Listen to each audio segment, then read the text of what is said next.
Welcome sa Tagalog Horoscope, ang iyong gabay sa pang-araw-araw na buhay. Dito, hatid namin ang iyong horoscope araw-araw. Alamin kung ano ang naghihintay para sa iyo sa pag-ibig, trabaho, kalusugan, at swerte. Samahan kami para mas maunawaan mo ang mensahe ng universo para sa iyong araw. Huwag kalimutang mag-subscribe, i-like ang aming mga video, at i-share sa iyong mga kaibigan.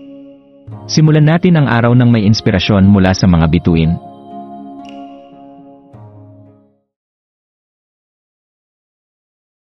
Narito ang iyong pang-araw-araw na horoscope para sa Cancer.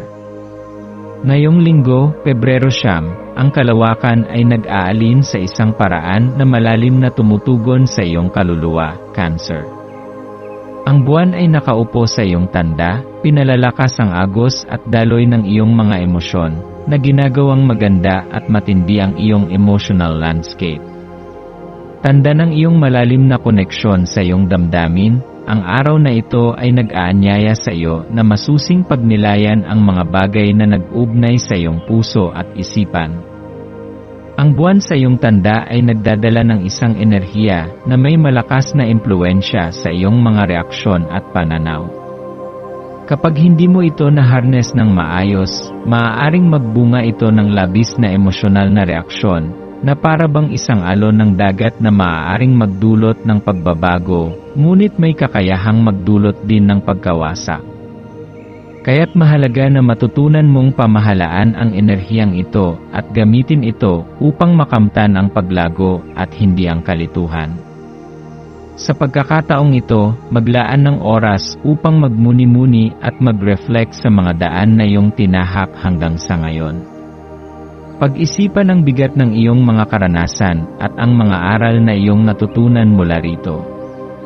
Huwag matakot na harapin ang iyong mga damdamin at isiping ang mga ito ay bahagi ng iyong personal na pag-unlad.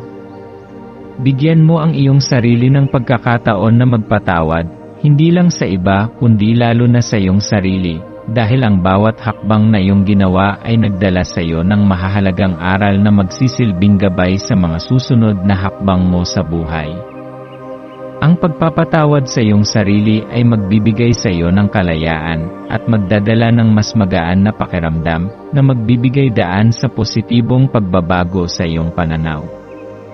Habang ikaw ay nakakaramdam ng malalim na koneksyon sa mga enerhiyang ito, maging maingat sa mga stressors na maaaring makaapekto sa iyong kalusugan at kapakanan. Ang enerhiya ng araw na ito ay maaaring magdala ng tensyon at magdulot ng mga emosyonal na reaksyon na maaaring magresulta sa hindi ka nais-nais na mga desisyon.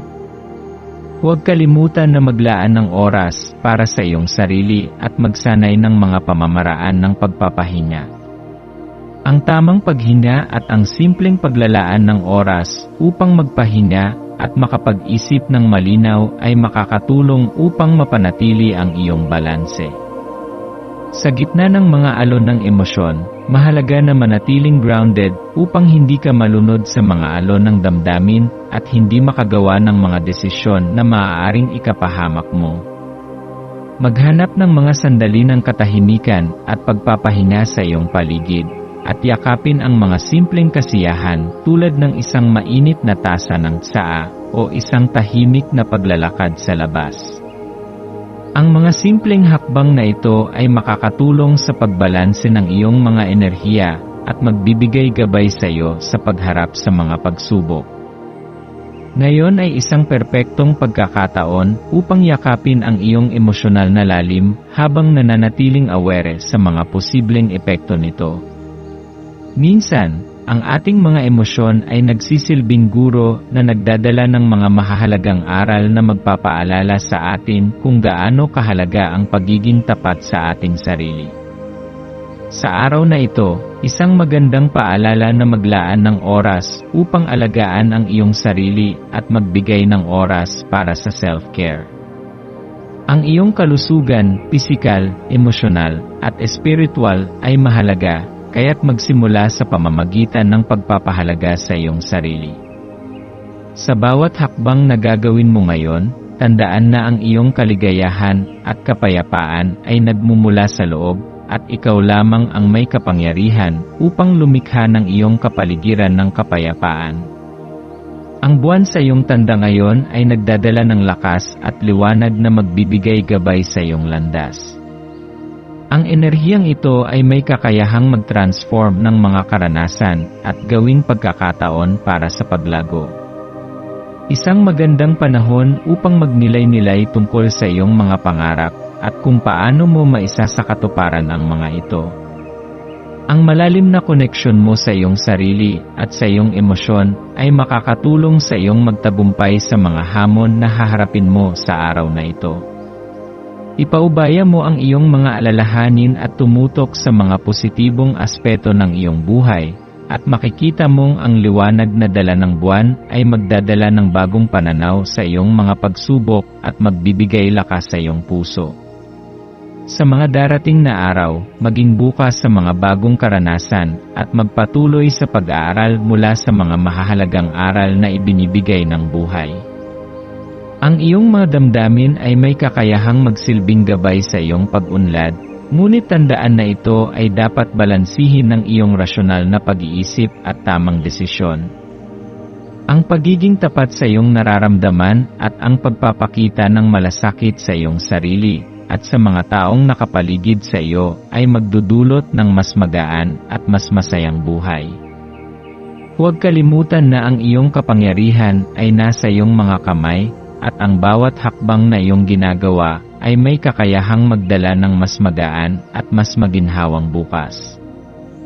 Ngayong araw, ang iyong swerteng kulay ay asul, isang kulay ng kalinawan, katahimikan, at proteksyon.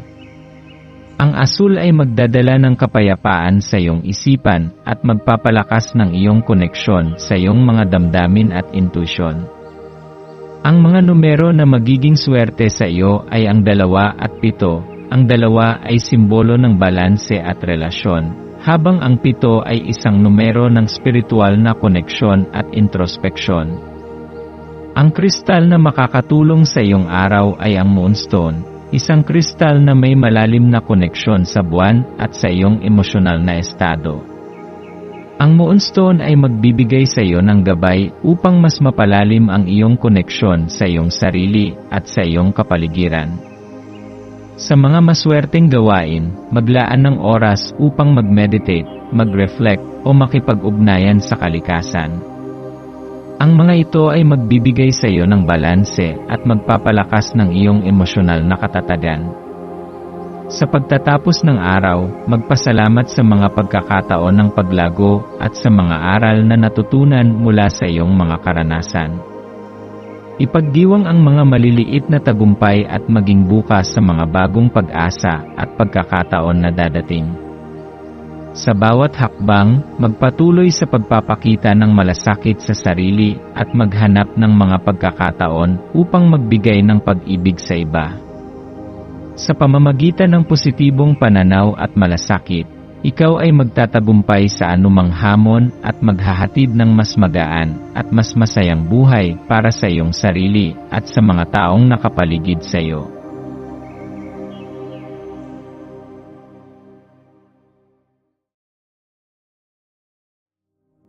Tayo ay magkaroon ng kaunting sandali upang ipagdasal ang lahat ng mga dalangin ng ating mga subscribers, na sana'y matamo nila ang kanilang mga pinapangarap sa buhay, magandang trabaho, mabuting kalusugan, payapa at masayang pamumuhay, at siksik, liglig at umaapaw na biyaya at kayamanan.